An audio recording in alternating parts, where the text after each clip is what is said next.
In the dark, creatures crawl into the underworld. Afterlife, an abyss protects you. In the light, goddess of the sun brings you life. A deity, best it is her name.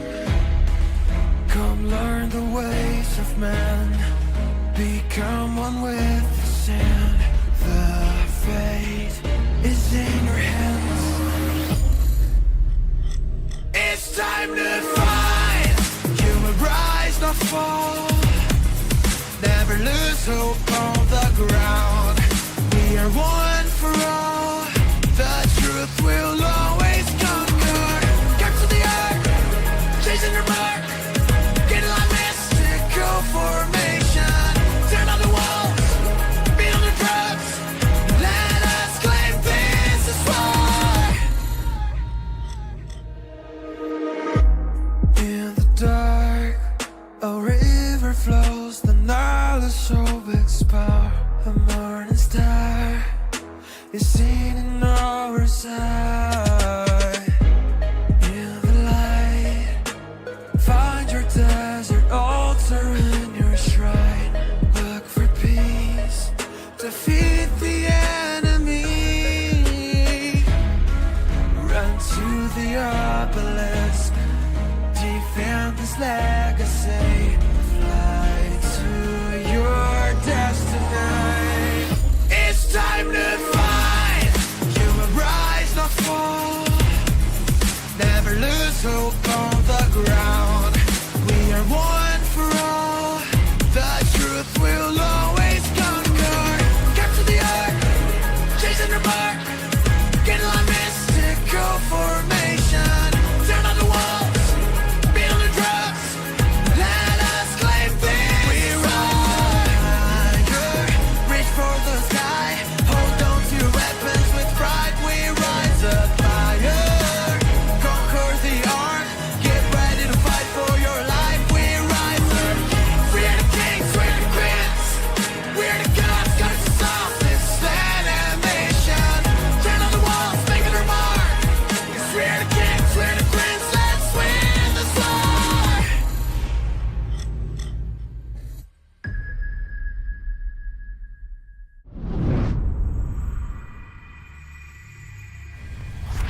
Hello, hello, hello, governors. Welcome to Osiris League Season 8 Playoff Finals Game 1. I'm your host, Plato Gaming, caster and content creator for Rise of Kingdoms, and casting alongside me today is Brian Koo. Thanks for being here with me, man. Otto, great to be here. We've got one heck of a matchup today. They're playing for all the marbles. Let's get to it. Yes, sir. We are now in the finals, and unlike the previous rounds, this will be a best of 3 series, meaning that these teams will be facing multiple times against each other, fighting for the crown of Osiris League champions. And the match that we are casting today will be the Realm of Anubis finals, 60 GT from Kingdom 1960 versus 489 from Kingdom 2489. 60 GT have been seen as the kings of Anubis, being the champions of the realm for the past 2 seasons in a dominant fashion. 489 are new to the realm of Anubis, but have been perfect on their run thus far and are looking to challenge 60 GT in Anubis for the very first time. But Brian, this is not the first time that they versed against each other, and for everyone in the chat, if this matchup looks familiar, it is because this is a rematch of the Grand Prix Finals of last year, 2023, an event which not only included the best of Anubis, or the best of the international server, but the best of the best from the international server and the Chinese server, the first ever cross-server event. And we have the pleasure of watching these two titans in Osiris League battle it out for the Season 8 Realm of Anubis Finals. In that finals, in the Grand Prix Finals, the series won a full 3 games where 489 was able to squeak out the victory against 60 GT. And 60 GT versus 489. Will 489 be able to dethrone 60 GT as the Kings of Anubis? Or will 60 GT be able to claim their revenge for the Grand Prix? Brian, what do you think of this matchup? You know, it's an absolute gem mint 10 matchup right here, and you framed it up very well. Where these are literally potentially, you know, the two best teams on any server, any realm, international server, Chinese server, whatever you want to talk about. These are the two teams that made it the deepest in the Grand Prix, when everyone has the same equipment, everyone has the same commanders, and it's really about teamwork and skill. These two squads went to the finals, and now they're, you know, in their own realm. They're in their home realm. GT are the longtime kings of Anubis. I don't think they've ever lost Anubis, right? They've been in Anubis for a number of years. I don't think they've ever lost. This is likely their final season in Anubis. And here they are on the brink of leaving this realm undefeated for life, but they've got to play against 489, who are the reigning Grand Prix champions and an absolute juggernaut of a team in their own right. You're exactly right, Brian. And that is a crazy thought that this might be 960's or 60 GT's last finals, last Osiris League in the playoffs here in Anubis. And it's 2489's first finals or first season here. So it's like kind of this passing of the torch in a way. Chad is also bringing up that they are also camp, or maybe they just want to go down swinging with the torch, right? yeah, exactly. But it is also funny that they are campmates in KVK, in that huge KVK that was match made as well. So there's definitely been some history with these two teams. I remember the finals got super spicy for that Grand Prix, and these finals are bound to be spicy as well. And there are a lot of differences between the Grand Prix, and now there's new commanders. I believe, you know, there is the armament system, and everyone's going to be using their own accounts. I don't know if that'll make a difference with 60 GT and 489 probably being the best accounts in Rise of Kingdoms for an Osiris League team, but that will also come into play where, as you said, in that Grand Prix, everyone had, you know, dev accounts, everyone had the same gear, same commanders, same troops. So it'll be super interesting to see how these teams match up. I'm curious to see, Brian, like, what are your predictions for this game, today's game? Look, I think it's going to be an extremely close match. The betting odds were in favor of GT. I'm looking at the poll that we have here in the chat. And 60 GT is about a 60 to 40 favorite in the chat. So the chat's a little bit closer. The chat is thinking that this is going to be... The chat is giving 489 more of a chance than the overall ROK population who put their Oryx on this match. And, you know, Plato, I think putting Oryx on 489 at the odds that they were at was a really good bet. Like, if you're paying attention to Osiris League this year, I think you were probably betting on 489 because they've been a very consistent team. They have most of their players back from that Grand Prix final team. And on the other hand, you know, 60 GT, they're still 60 GT. They still have the best accounts in the game, but they are a pretty new team. Over half their players on this current team did not play in the Realm of Anubis champion team last year. And there was a little bit of softness on the sides of 60 GT in their match last week against GB77. So I think 49 has a really good shot today as the underdog. There you go. Brian with the insider info as we get into game here. We have 2 minutes until this game starts rather.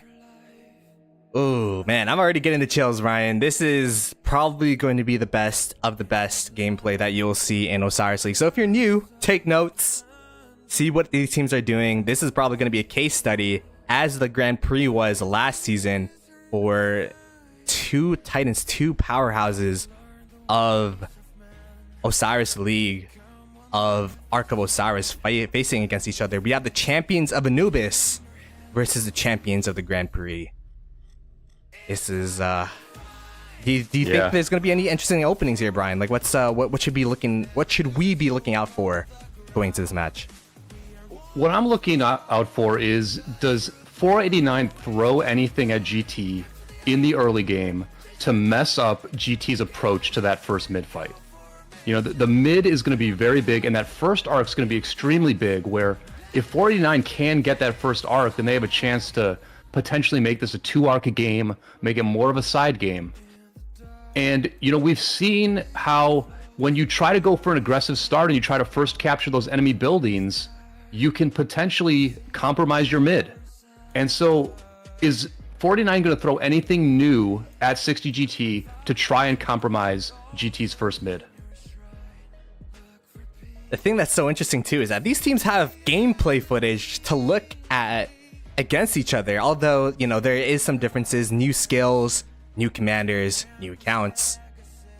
But there isn't that much nuance compared to Grand Prix and now. So there's definitely going to be some familiarity with these teams. And I wonder if that'll come into play as we see these teams get into the game here and the gates are about to drop. Like, after this, they've played 3 games so far. This is going to be the 4th game that they played against each other. And we'll have to see if this will be a repeat of history or if 60 GT will be able to take their revenge here, as Energetic popped by 489, Energetic popped as well by 60 GT. Alright, if I'm at home, I'm taking notes. Alright, Energetic, we gotta pop it as soon as the gates drop, because that's what the 2 best teams in Osiris League are doing. And we see these obelisk rallies come in, a solid 4 rallies per team for all 4 obelisks on the map here. I'll say this though, both teams are using the double C as the speedsters getting out front towards the obelisks. No Belisarius primes as the speedy marches right off the bat. Yeah, a little bit interesting. I see Belisarius prime used a lot for the open field fights, so perhaps they're using the Belisarius in the marches that they're bringing out here, just so that it's extra speedy, so that they could get to these desert altars or sky altars faster. Perhaps that's one of the reasons why, as Double C doesn't really have any open field relevance at all. Yep. First obelisk captured by 489. So, as people know, if you capture the first obelisk, you win the match. So I guess 49 just won and it's over. It's actually an obelisk race. You can see the sentries here. A line of sentries used by 489. 489 being the bottom right side, by the way, and the top left is 60 GT. 60 GT, these sentries do not see each other. So 60 GT actually not opting in for not having a mid-sentry here.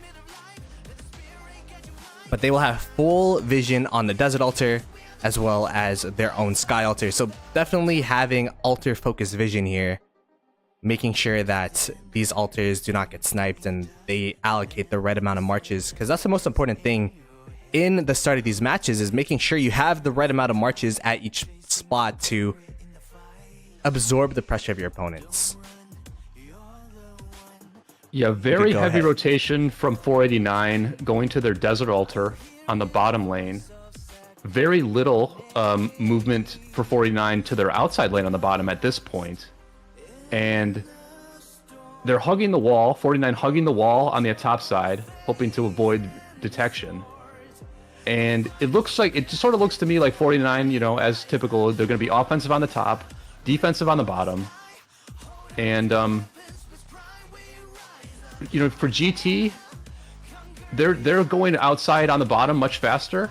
And, you know, it looks like a pretty standard start overall, Plato. I will say that against any other team, if they didn't have a sentry here, if they didn't do a scouting report, then this might have been like completely unseen in terms of the amount of marches that are going towards this desert altar, because there is quite a couple marches going towards this desert altar. But 60 GT kind of, as we were talking about, the familiarity of these teams, they had a sentry. They completely saw how many marches are going towards this desert altar, and I think they're responding accordingly, sending some marches that may have been walking towards the outer lane in the sky altar, reallocating them towards this desert altar, because there is a mass of forces coming up from 489 to take this desert altar. Yeah, it almost looks to me like 489 is putting their least number of troops at their own desert altar, and then they're being very offensive on the top. So it's almost like a bait. We were talking about this in the pregame. Are they going to disrupt 60 GT's mid approach at all? Their own Desert Altar is almost like a bait. Like, come take this Desert Altar, we'll take it back later. And they're using, as a result of that bait, they have more marches that they can use elsewhere on the map. Brian, I've definitely been a component of, or a fan of, being super aggressive in these outer lane structures in the beginning. Because Arc is going to be spawning in 8 minutes. These structures are going to be up for contention in 40 seconds. When you take your opponent's outer lane structure, you really make them make a decision, right? Where, okay, we will have to reallocate marches to try to retake the Sky Altar, retake the Shrine of Life, but that will essentially put those marches out of commission, or at least make them late for the mid fight, for the first arc fight. So perhaps that's what 49 is trying to do, making sure that they aggress on the Sky Altar. But it does look like 60 GT have a lot of marches there, as we start to see the initial Desert Altar fights begin here with 10 seconds to go before the Desert Altar opens here. 60 GT was just very defensive. Right off the start, they were very defensive. We saw them just sort of standing at their Sky Altar on the bottom, waiting for 489 to come in. They had no desire to push forward and take the Shrine of Life. They were just, we're going to play defense here and get our building, refresh, go mid. But it's really the top side. The top side is where 49 is trying to be dynamic, trying to create some chaos here. And although so far it's actually GT who got the first the grab on that Sky Altar on top. Yeah, it's been kind of this trade of inner lane for outer lane for 489 here. And I was saying that 489 was perhaps trying to... Okay, 489 was able to get back their Sky Altar. But yeah, I think these two teams are so evenly matched that the structures are going to even out eventually.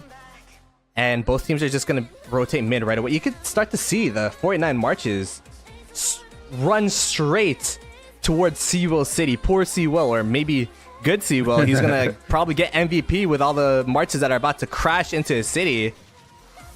Just trying to sad face at the right moment. Yeah, that is the MVP spot if you want MVP ever.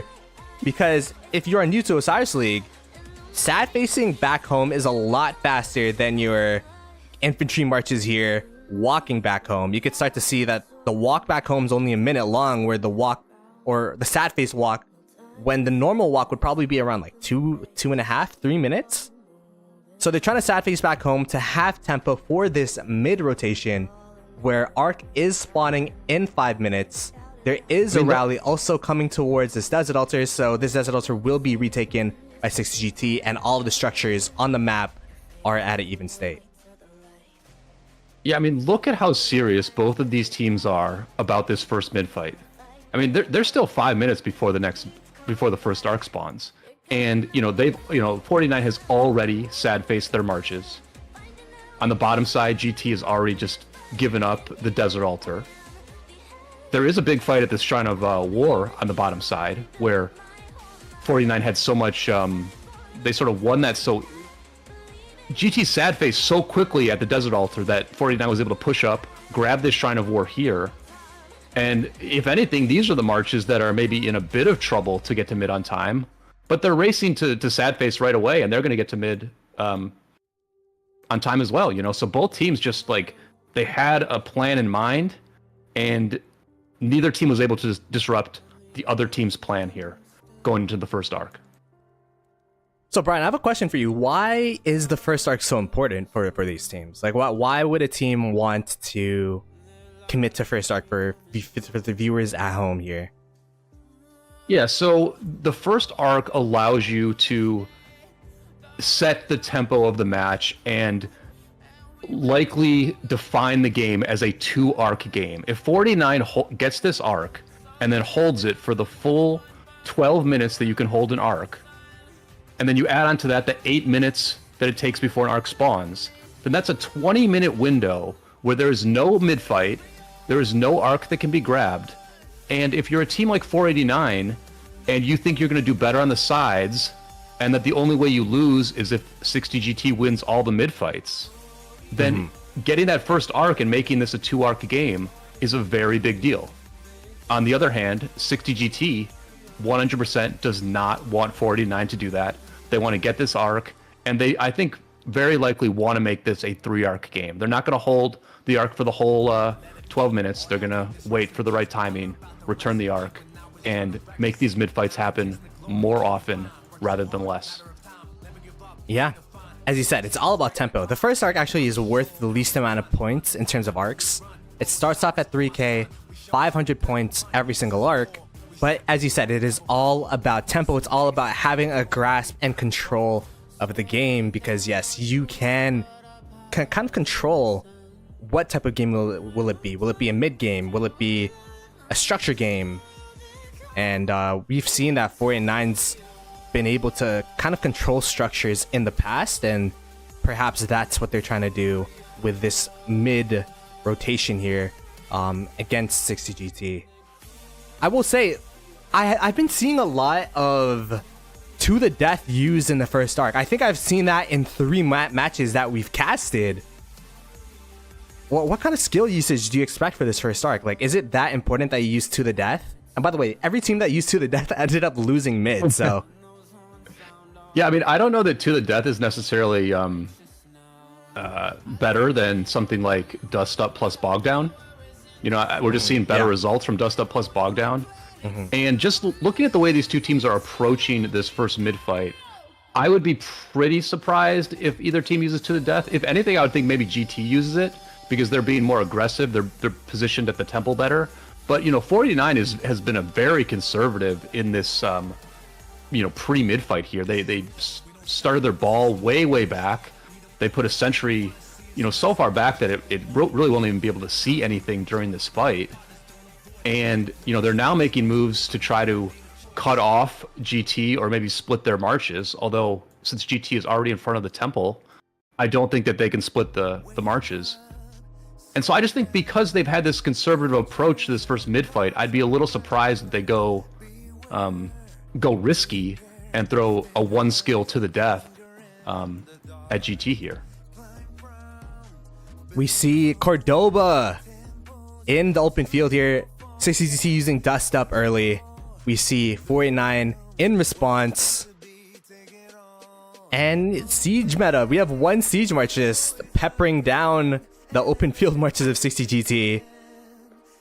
And these marches, this murder ball is so close, man. There you go. I was like, they're literally touching, and to the death, as predicted. To the death from BK. There you go. So to the death used by 489. Yeah, they are definitely going for it. In response, we have War Drums and Bog Down. War Drums. Interesting from GT. They figured out that they could get 7 points for this first arc, so they get a little bit more value. Actually, they used 10 points right there. They used 10 points. Bog Down, War Drums, and Dust Up. That's 9 points. That's incredible skill usage from GT. Getting that extra value with the War Drums for sure. Yeah, so for those that don't, so probably at this point you have 9 points. 60GT able to squeak out an extra skill with War Drums. Is that what you're saying the use of War Drums was for? They used 3 skills, and you know, 49 only used 8 points with their skills. But let's check the dots in this mid fight here. I will say it does look like there are more 60GT sad faces. 489 with the first pull as Arc has spawned. And this first pull is absolutely huge. Hero Joan of Arc running through, and this pull is going so far in the middle of a murder ball. Finally dropped. I mean, the sad faces from GT, massive sad faces from GT. You do not see this very often. Huge moment for 489 here. Winning the actual fight, winning the mid fight against GT. We actually saw To the Death work in the mid. To the Death finally wins a mid fight in Osiris League 2024. And there we go. 489 coming out with the Arc of Osiris. To the Death usage, as you said, finally paying off. Allies in KVK, but enemies in Arc of Osiris, and 489 coming out on top for that first arc. And I will say, Brian, they're walking towards the outpost. Are they walking towards the outpost? Let's see if Smile decides to redirect. I mean, well, here's the question, Plato, right? Like, they just won that mid fight fairly convincingly. Do you still Okay. hold this arc for the full 12 minutes?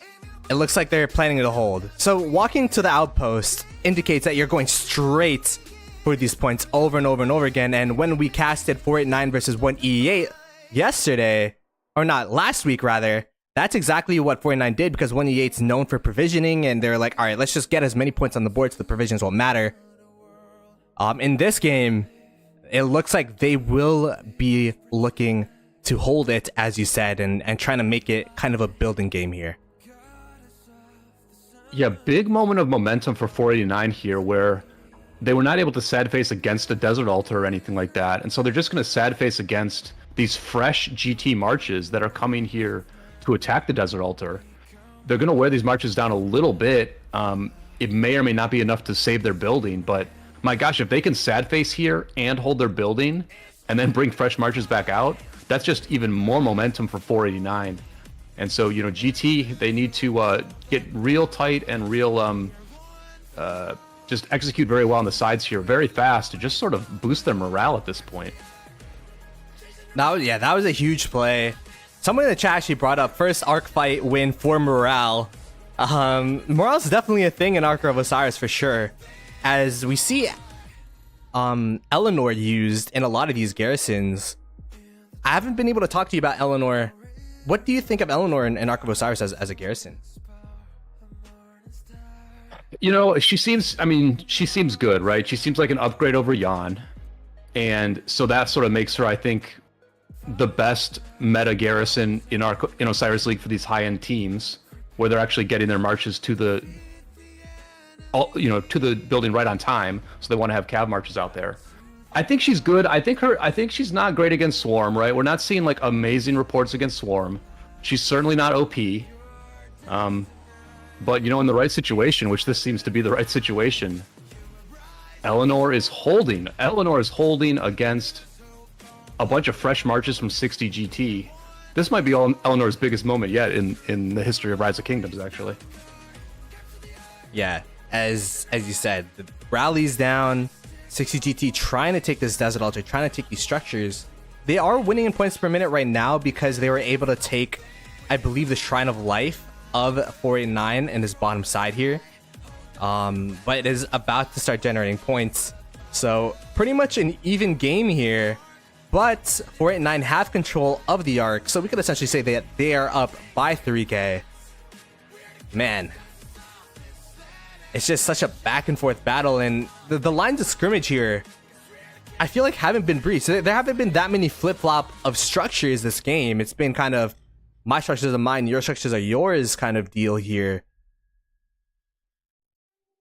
It's a real change from what we've seen for the most of the Osiris League, where we see teams flipping buildings all the time.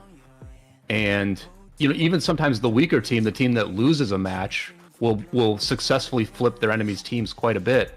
And you know, you're absolutely right that this has been a my stuff is mine, your stuff is yours type of game so far. And Plata, why do you think that is? Why do you think we're seeing a difference in that sense? I will say, I feel like there's a lot more of, I guess, an emphasis on defense from both of these teams, where, you know, there is this pendulum that swings in Arc of Osiris where, oh, by the way, they just captured the Arc 489. Wow, so. okay. Yep. So 489 going against the script here, potentially making this a 3-arc game themselves, feeling so good about that first arc. Well, let's think about it from 489's perspective. So they won mid, they gave up to the death. So to the death can only be used once in a game. But they did come out with a 1-point advantage, which, you know, I feel like it's not too significant because 60 GT will gain more points on the skill bar because they are down. But I guess just being super confident with that result last mid fight is like, hey, we won so hard last time. Why not just run it back? But yeah, I mean, Yeah. Go ahead. Yeah, but as we were talking about with the pendulum, like, this game's been so back and forth where I feel like maybe it's also Eleanor being such a good garrison. Maybe it's their garrison leads having the best of the best gear, best of the best commanders. And it's also the quality of the teams just being able to march swap and fill these structures, which is why these structures have not been falling. Although I feel like I'm going to cast a Curse as Desert Altar as we're watching it. Well, one of my thoughts was that maybe they returned the Ark because they liked the way the map looked. They liked the timing of certain things. And when they did return that Ark, we did see 489 on the attack, right? They attacked that on the top side. They were attacking the Desert Altar. There was a big mid fight. There was a big fight in the middle of nowhere on the top side. But like, GT repelled all those attacks.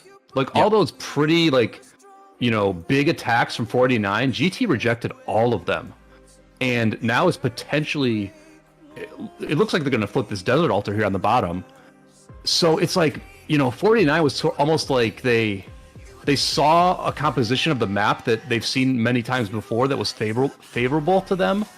But GT really flipped the script.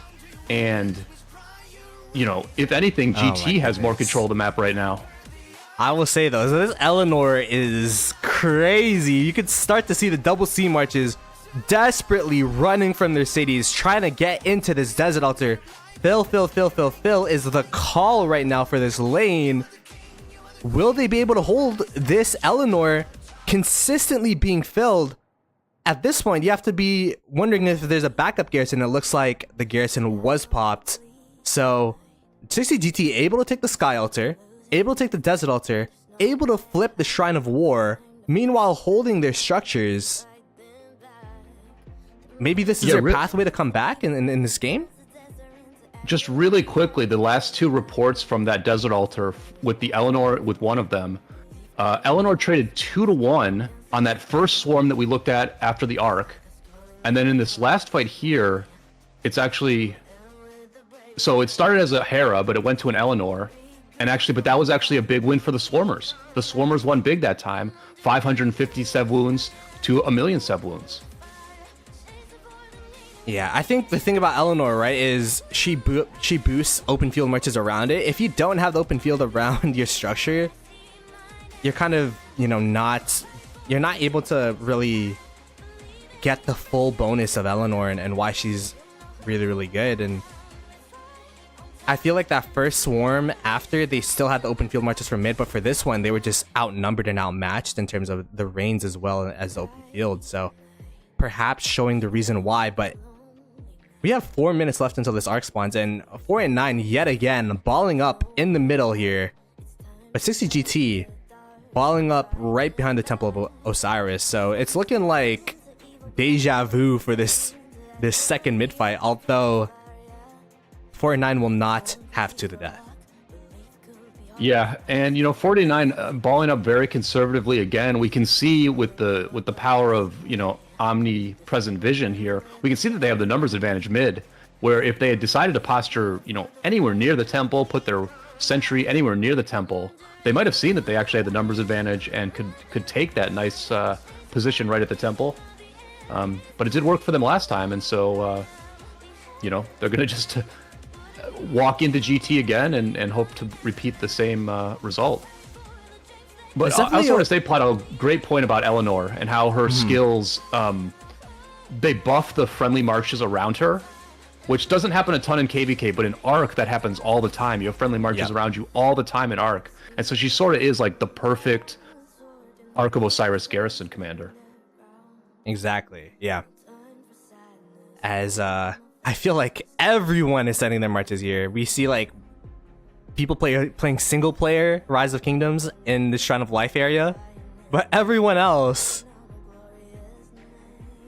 single player having a 1v1 rather, everyone else just pouring into this mid fight.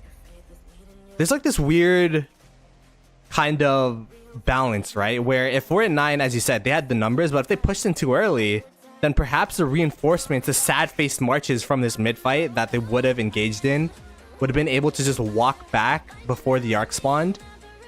489 just having this approach of kind of like a smash and grab, kind of like a blitz, where they just instantly go in 1 minute before the arc spawns, go through the 60 GT murder ball, take the arc, and then go straight to the structures, right? Like they don't fool around and play games with these mid fights. So the mid fights tend to be super close to the arc spawning and tend to be really decisive for one team or the other.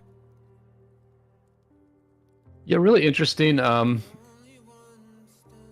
this case, they again don't have too much vision. They're using that that ranged march to get vision. And the approach here is a little bit different, though, right? They're taking the temple. Yeah. 489 is taking the temple here from GT. GT is gathering a bit late. They had a ton of marches coming from the start zone. Really interesting. GT had a ton of marches from the start zone for this mid-fight. 49 had very few marches coming from the start zone, at least in the last 90 seconds. So 49, getting the temple here. GT correctly assessing that they're late to join this fight. Oh, and total vision used. And now it's kicking off. To the death by 60 GT. So this is the mid-fight for them to win. But as you said, they have like maybe 15, 20 marches late to the party here. We have total vision as well as Heaven's Grace in response by 489. 60 GT only using to the death here. Man.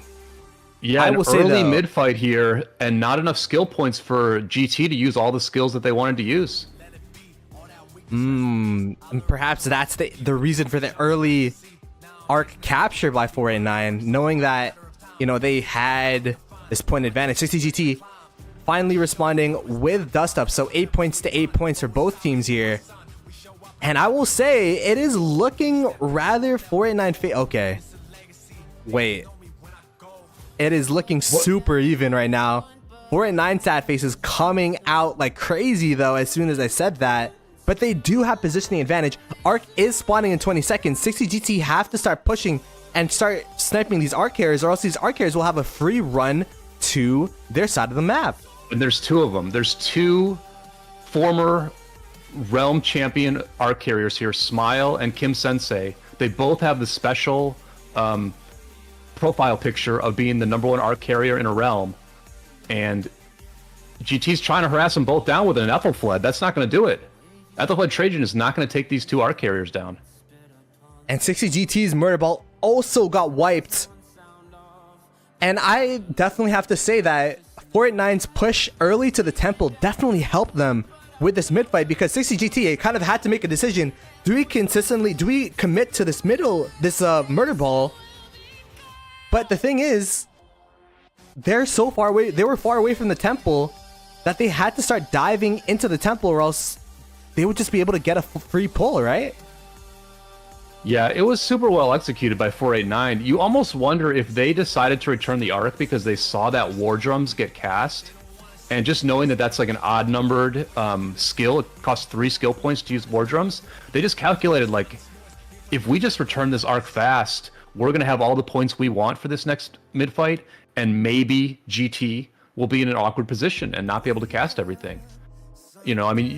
They've played enough practice matches that they can calculate those sorts of things on the fly and change their game plan up. As you said, the 489 team is a lot of the same players from the Grand Prix team.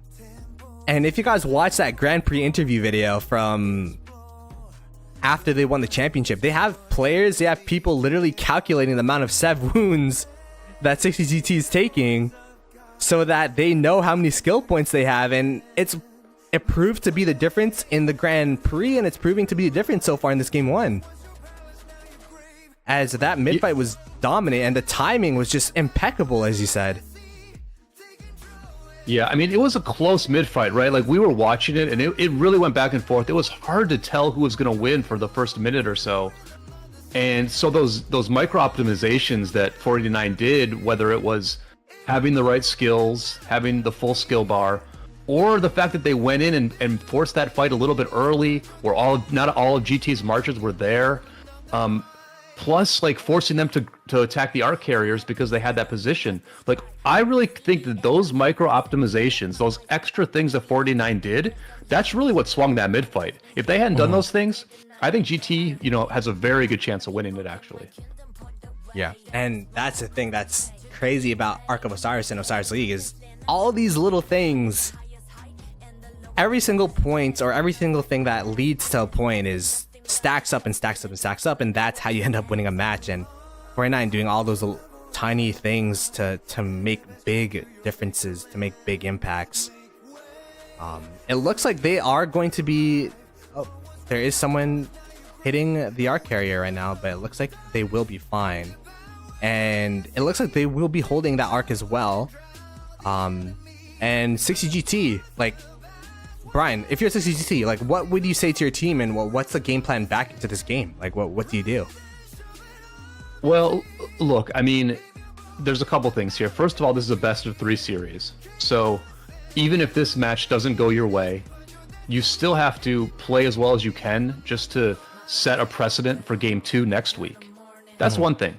The other thing is, like you said, these 2 teams are going to be campmates in KVK, right?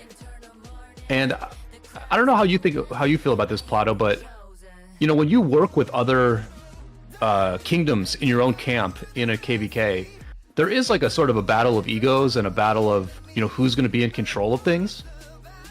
And so there's like a lot of pride on the line here. There's a lot of just like reputation and, you know, a fight for control of this camp that they're going to be in. And, you know, you have to like show what you can do. Like if you're GT, you have to show what you can do. And so, I mean, this all counts. Like every part of this match counts. And they just have to represent themselves well. Yeah, it's kind of a mini civil war with the camp that they have for KVK. It just so happens to be also the Realm of Anubis Grand finals here, so it is going to be, and it's going to be an uphill battle for 60GT for sure. I think the first thing they have to do is stem the bleeding with the structures, but it's just 489's structure holds have been so impressive. Did I just cast it? I just cast it, but for the most part, 489's structure holds have been super impressive. Especially for the desert altar, the sky altars, just making sure that even if they just hold the altars and win all the mid fights, like they're going to be in a solid spot.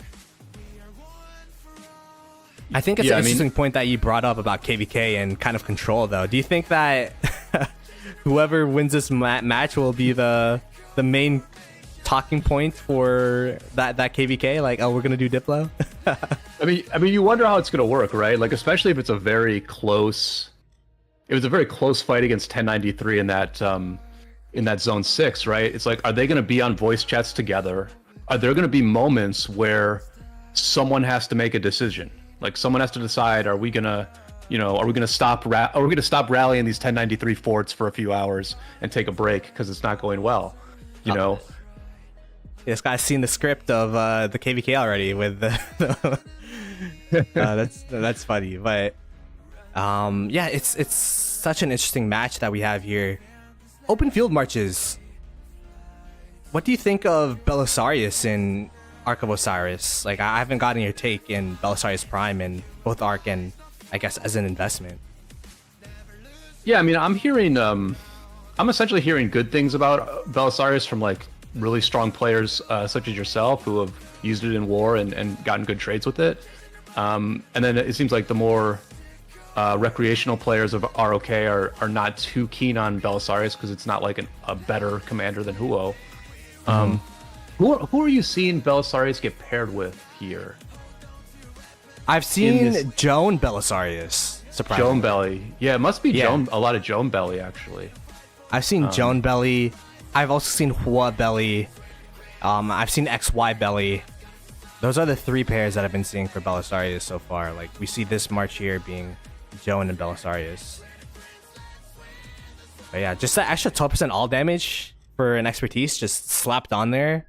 Really, you could feel the power when you're, especially when you have 5 marches plus. Like, you feel the all damage when you're hitting the marches, and you could see it on the trades. Like, I get a lot of they added the gold medals in the reports. You see a lot more gold medals with the Belisarius than when there isn't a Belisarius. But as we're talking, though, Desert Altar taken by 60GT. So they're doing exactly what they need to do. They need to take the altars. They need to potentially provision. Are they provisioning? They have 1 provisioner from 60GT. I don't think 489 really provisions at all. No, I don't think we're going to see much provisioning from GT or from 489. And there hasn't been a ton of big provisioning scores from GT so far in Osiris League. But there's a little bit going on right now. Worth noting that GT is actually winning in occupation score in this match. They also have an advantage in kill points. GT has more kill points than 49 in this thing by like a solid 10%.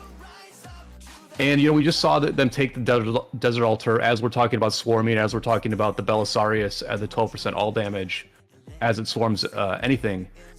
GT is hitting their stride in certain ways, right? It's like they're working out these marches. They're going to be doing a ton of swarming in KVK coming up, and they're probably the best swarming accounts in the game.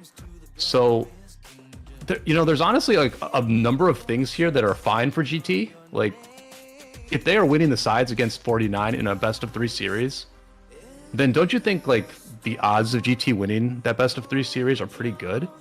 I mean, if one of these mid fights goes differently, then this match is a whole different story. Yeah, it's gonna be all up to 60GT winning mid fights. Like they've definitely had kind of an advantage here. Is this a XY rally, by the way?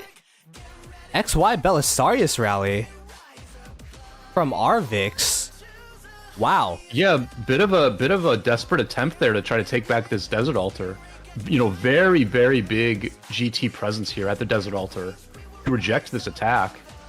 And this is the kind of thing that you almost expected 489 to do, to just be like disruptive and change the pattern of the game. People are used to taking back their structures on the first take-back attempt. In this case, 49 is going to fail on that take-back attempt. And it was GT with their superior strength, their just superior fighting ability that created that disruption.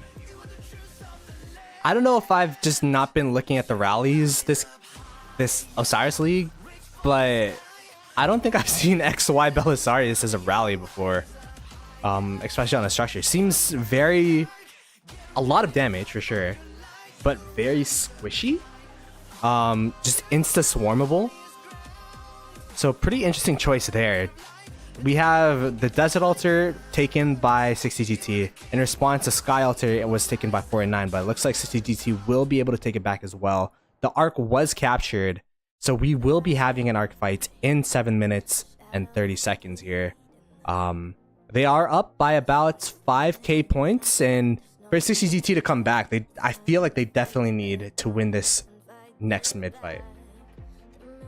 Yeah, but if they do win the next mid fight, it certainly seems feasible that 60GT can win this match.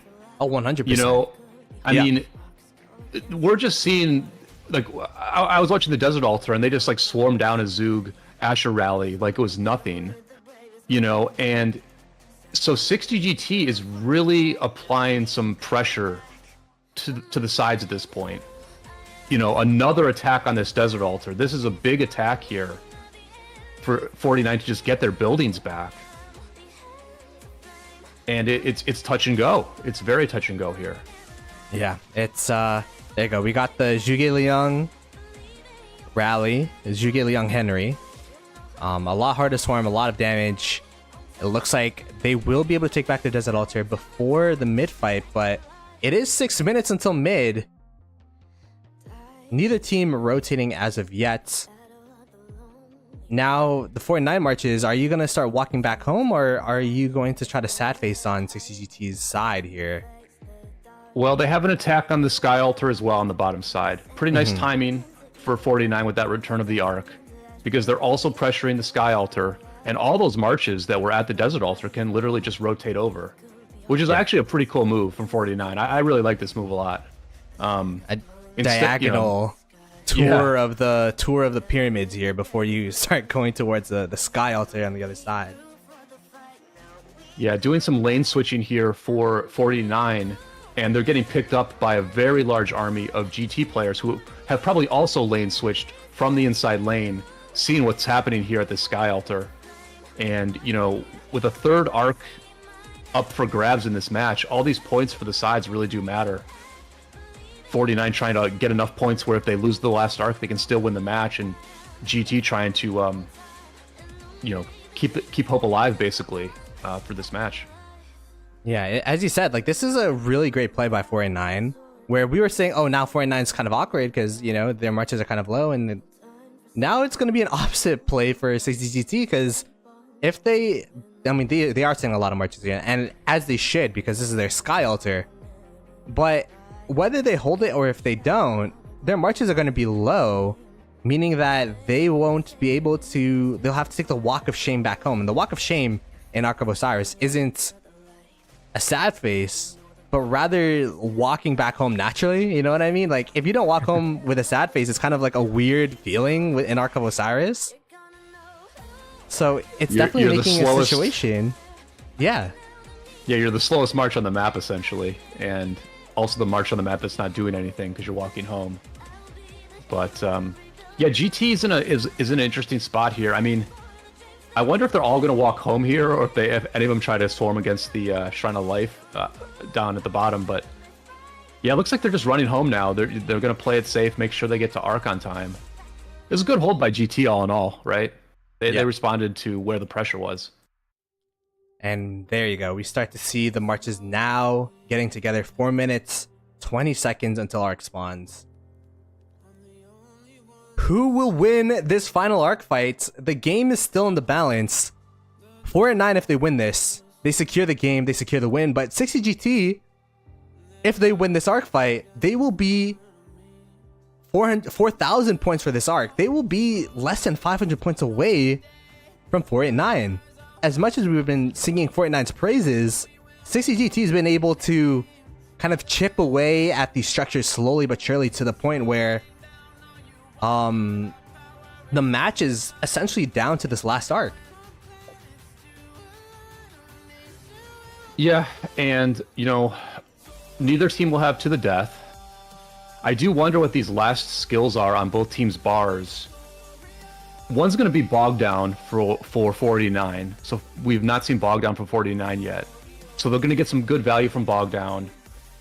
And you know, for GT, the war drums, that 3-point war drums, it's hard to say whether that's going to be a detriment or a help here. It just depends on how many points they've been able to build up in this very short interval between arcs. Chat, who do you guys think is going to win, 489 or 60GT? Put it in the chat because this is going to be the fight of all fights. And it's kind of flipped, right? Where we were kind of expecting 60GT to be this mid-focused team, and then 489 holding the arcs, but it's been the opposite, where 489's been winning these mid-fights, and 60GT's been kind of taking these structures. Man, we have 2 minutes 30 seconds left until the game is in the balance here. Let's check the vision for both of these teams. We see that 489, as you said, the way that they put their sentry is to deny vision of their own murder ball.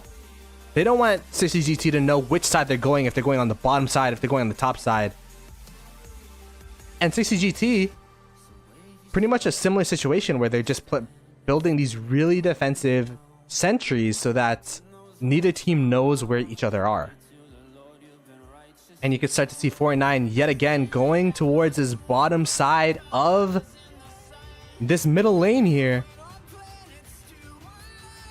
Yeah, you know, I think there must have been a lot of like sentry killing in this match that we didn't pick up on, because right now there's 2 sentries on the map for GT, 1 for now 2 for 49, and you know, who is confident in this mid-fight, Plata, right now? Who is going to be confident here? GT's lost 2 arcs in a row. They can't possibly be confident. But you also have to be really nervous if you're 49. You literally have to beat the strongest mid-team in the game in a mid-fight. Oh, man. So I think they're all nervous still, you know? We see Dust Up used by 60GT. Dust Up in response by 489. We see that the arrow tower for 60GT putting in some work. 489's arrow tower not put down. I don't know if that'll make a difference. War drums used by 60GT. And Bog Down, as you said, used by 489. Bog Down in response by 60GT. And total vision used by 489. So Bog Down total vision. We have bog down War Drums and then Dust Up for both teams here. So it's just Total Vision versus War Drums in this fight here. The difference being those two skills. As we start to see, a nice encircling.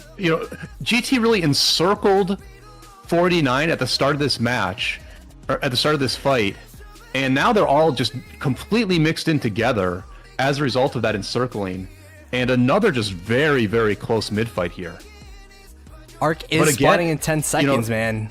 Ooh, yeah, 49 has the temple. 49 has the temple again.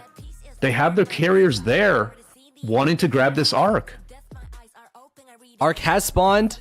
Insta take by Kim Sensei and Smile. Will they be able to get the pull here? I think one of the marches got sad faced. What happened to the pull? Oh no, it was 60 GT that got the pull on the other side. 60 GT is pulling it towards their side, Brian, right now. Oh my goodness. In the middle of the murder ball lies an Arc. In the middle of all the sad face marches. You have to win this fight. Like, this fight has to be won. Whatever team wins this fight is going to get this Arc. 489 Smile yet again with a pull. That double C putting in the work for 489. And it looks like 489 with that pull, with that murder ball win, is going to win this mid fight here. And now 489 or 60 GT rather have to scramble for this Arc, because this is essentially the game for them right now. And you can start to see the lines. 489 is weakened. That was a very close mid fight, right? That was definitely a close mid fight there. So they are weak. They're susceptible to an ambush, and everyone knows it's coming. Everyone knows this ambush is coming. So where do you take this Arc, Plato? Where do you take this Arc? I think they're gonna take it to the outpost potentially, or actually no, they're probably gonna take it towards their structures. They're gonna take this curved line here, trying to make sure that they're not close to the desert altar, but they're not close to the outpost for a potential snipe as well. And yeah, just 489 just being able to, they know exactly what 60 GT need to do. And this is what the smart teams do. It's like, okay, like, what does the enemy team need to do for them to win? They need to take the Arc. So how can they take the Arc? The straight line from their buildings, from their obelisk towards the Arc carrier. They just instantly send the marches, start trying to target the marches here. And I actually think that, no, they do have, I believe they do have vision of the Arc carrier, because yeah, they do have all three of their outposts. So Smile with all of their marches, trying to body block, face block against 60 GT. And this is very reminiscent actually of the Grand Prix, of the last arc of that Grand Prix, where 489 almost lost to the 60 GT. Will that be a repeat? Will it be a repeat of a nail-biting Arc yet again? As we start to see the 60 GT marches hitting the Arc carrier, that triple line formation coming clutch, double C on double C crime right now. Oh my goodness, Brian. Yeah, that's the Arc carrier for GT. L Clutcher. It's Arc carrier versus Arc carrier here. And 49 got their marches out quick, right? They picked up a lot of that ambush by getting their marches out quick. But a lot of GT marches did get through here. They're gonna gum this up. They're at least gonna gum up this Arc capture. But 60 GT has a long road to get this Arc to one of their own buildings. This thing is just so far on the 49 side of the map, and 49 just picked up that ambush well. Yeah. I will say, in the Grand Prix, 49 brought it to the outpost, and 60 GT was almost able to snipe it. This time, they're like, let's put it as far away from the obelisk and the outpost, literally in the middle, so that they don't have any chance to capture this. And as you said, it's going to be super tough for 60 GT to even take down this Arc carrier and bring it back to their side, because the 60 GT cities are right there. I mean, 49 cities rather are right there. Smile City is literally the backyard of this Arc fight right now. Just instantly refreshing. So it's going to be, if 60 GT are able to get away with this Arc, I'd be flabbergasted. I will say that marches from 60 GT are coming from the top side. We're seeing marches, running from the top side now. On the top side, GT took the Shrine of War, so they have like a really good presence at the top side Shrine of War, where potentially those marches, those half health marches, could rotate down here. And so 60 GT just having such fighting strength, they're being They captured it. They captured the arc. Yep, arc returned. Up So by that's 8k. The last arc probably not going to be a factor, as it is going to be spawning in 8 minutes. We do know that the spectator timer is a bit faulty, so they might have like a couple more seconds after the allotted 7 minutes 30 seconds. Perhaps the only thing I could think of is 60 GT master strategies, but even if that happens, they would still be down. What a first game. What a dominant performance by 489 in these middle fights. 60 GT able to keep it close with occupation, but the 10.5k arc of Osiris score just being so daunting for this match and the matches to come. Yeah, pretty incredible stuff from 489. Just some really amazing marches and amazing accounts on this 489 team.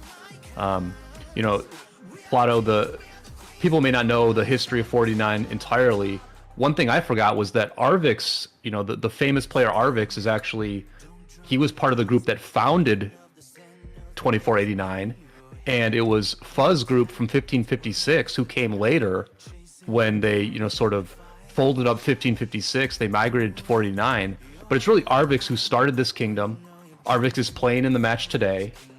He's in 8th place in points for his team, and just some really impressive account strength on the 489 side, led by Arvix, really, and they're able to compete with GT at this point. It's pretty it's a pretty big evolution in Rise of Kingdoms history. Yeah, this is, I mean, you said this is either 60 GT going down with the torch or 489 taking the torch from them. This first match has definitely been 489 taking the torch from them in terms of Anubis. Yeah, they're trying to snatch the crown right off of 60 GT's head. Looking forward towards the next games here, because everyone, this game is not going to crown the champions. It's going to be a best of 3. So if 489, and it's looking likely that 489 will win this game. If 489 wins the next game, then they'll win. But if 60 GT wins the next game, then there will be a third game, a final game to crown the champion then. Like, what does 60 GT have to do in these next couple of games? Like, what do they have to look at introspectively to kind of take a game from 489? Boy, if I'm 60 GT, I would honestly just run it back and expect to win some of the mid fights. I mean, the third mid fight was incredibly close. The second mid fight was close, and you had some things go against you.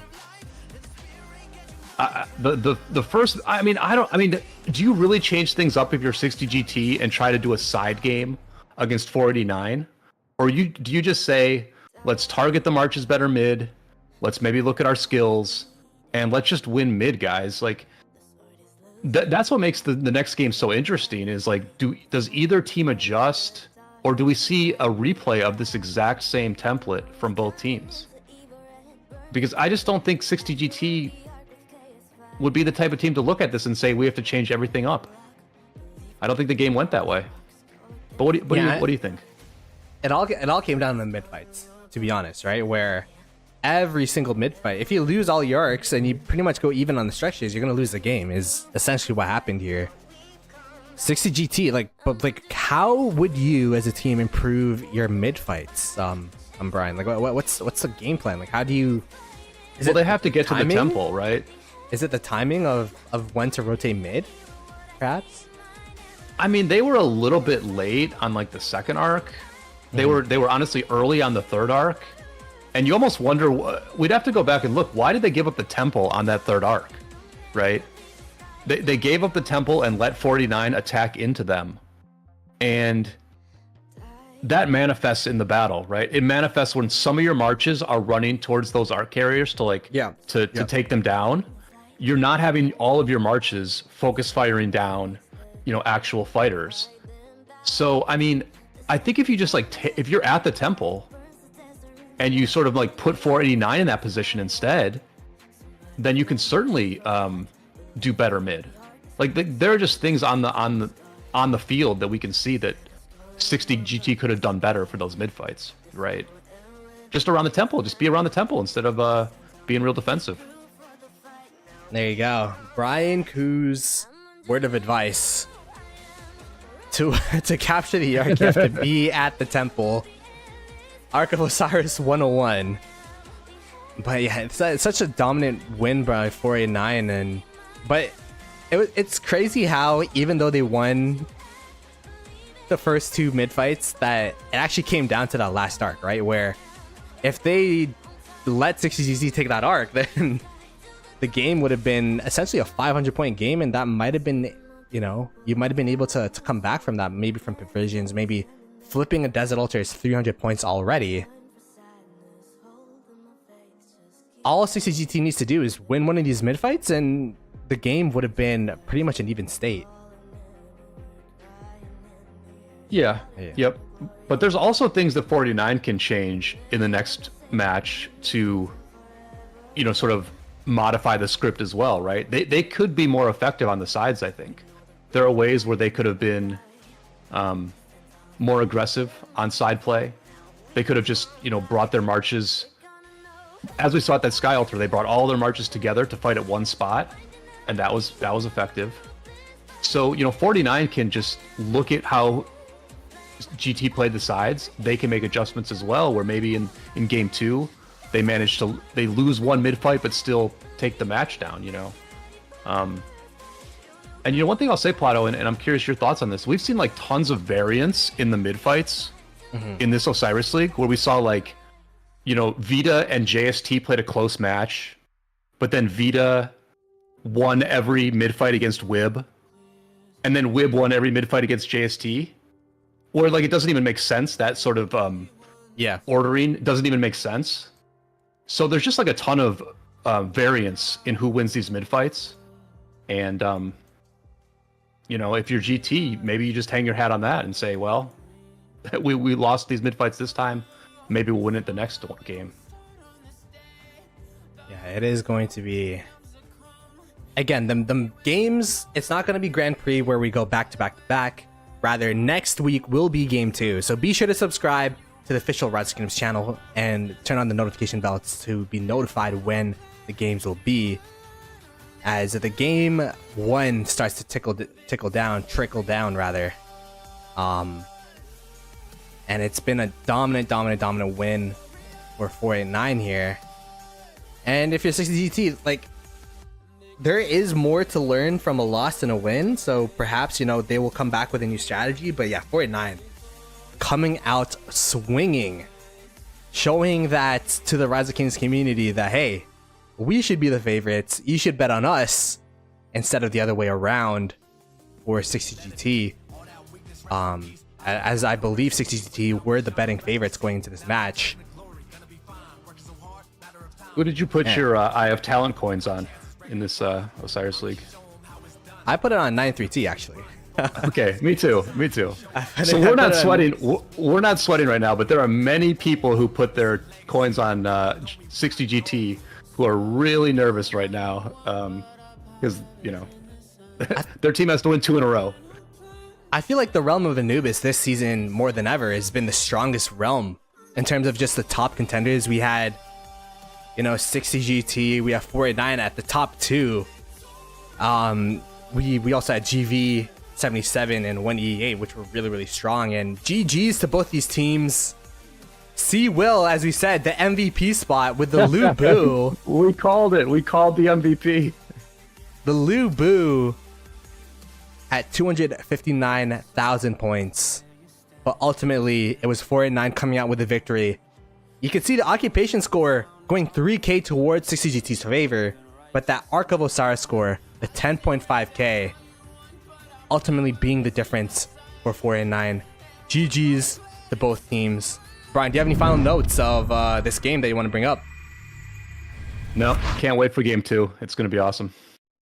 So be sure to subscribe to this channel right here where you're watching the official Rise of Kingdoms channel for more Ark of Osiris League content. We'll have game 2 right there for you next week. So be sure to subscribe and subscribe to our channels as well. Brian Koo, Plato Gaming, and I believe Chiskel's channel is linked in the bottom as well in the description. And we'll catch you guys later. Peace.